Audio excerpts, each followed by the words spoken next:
पंचतंत्र कहानियां स्वजाति प्रेम। एक वन में एक तपस्वी रहते थे। वे बहुत पहुंचे हुए ऋषि थे। उनका तपस्या बल बहुत ऊंचा था।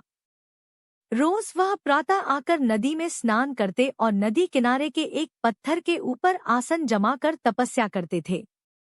निकट ही उनकी कुटिया थी, जहां उनकी पत्नी भी रहती थी।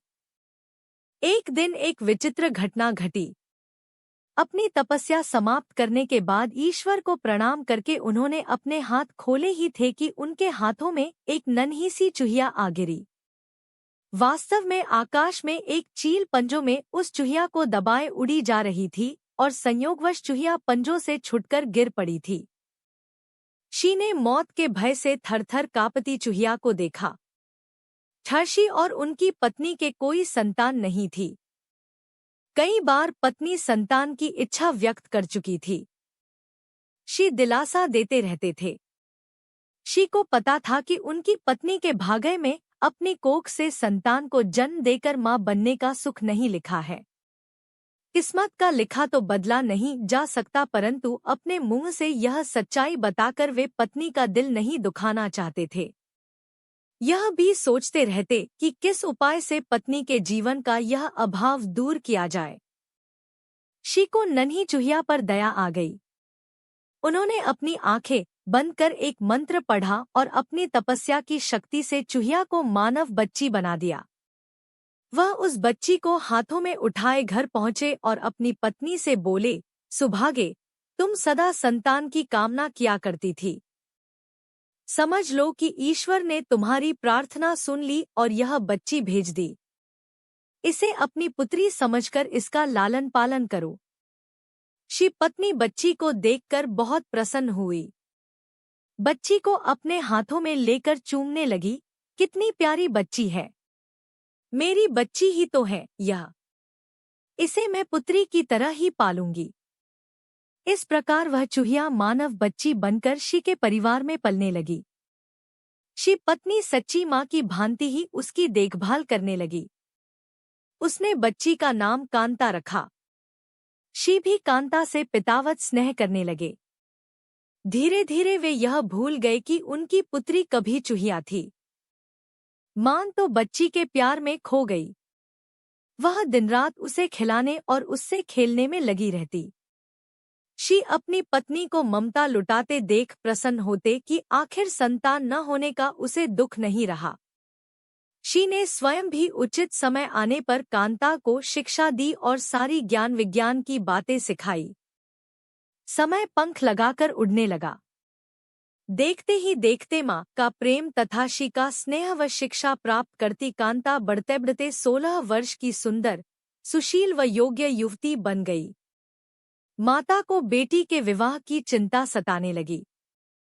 एक दिन उसने ऋषि से कह डाला, सुनो, अब हमारी कांता विवाह योग्य हो गई है। हमें उसके हाथ पीले कर देने चाहिए। तभी कांता वहां आ पहुंची। उसने अपने केशों में फूल गूंथ रखे थे। चेहरे पर यौवन दमक रहा था। ऋषि को लगा कि उनकी पत्नी ठीक कह रही है। उन्होंने धीरे से अपनी पत्नी के कान में कहा, मैं हमारी बिटिया के लिए अच्छे से अच्छा वर ढूंढ निकालूंगा। उन्होंने अपने तपोबल से सूर्यदेव का आवाहन किया। सूर्य ऋषि के सामने प्रकट हुए और बोले, प्रणाम मुनिश्री, कहिए आपने मुझे क्यों स्मरण किया? क्या आज्ञा है? ऋषि ने कांता की ओर इशारा करके कहा, यह मेरी बेटी है, सर्वगुण सुशील है। मैं चाहता हूं कि तुम इससे विवाह कर लो। तभी कांता बोली, तात, यह बहुत गर्म है। मेरी तो आंखें चुंधिया रही हैं। मैं इनसे विवाह कैसे करूं? न कभी इनके निकट जा पाऊंगी, न देख पाऊंगी।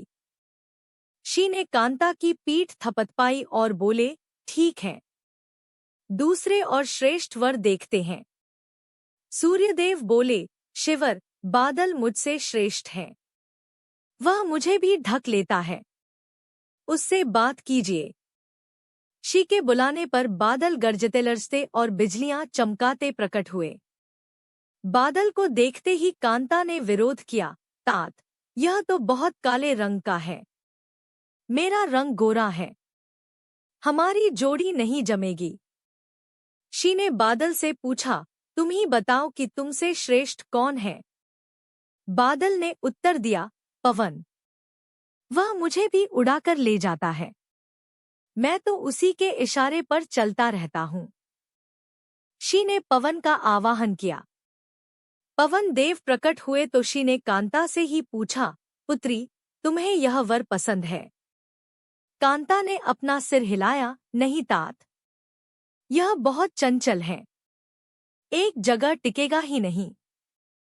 इसके साथ घस्थी कैसे जमेगी? शी की पत्नी भी बोली, हम अपनी बेटी पवन देव को नहीं देंगे।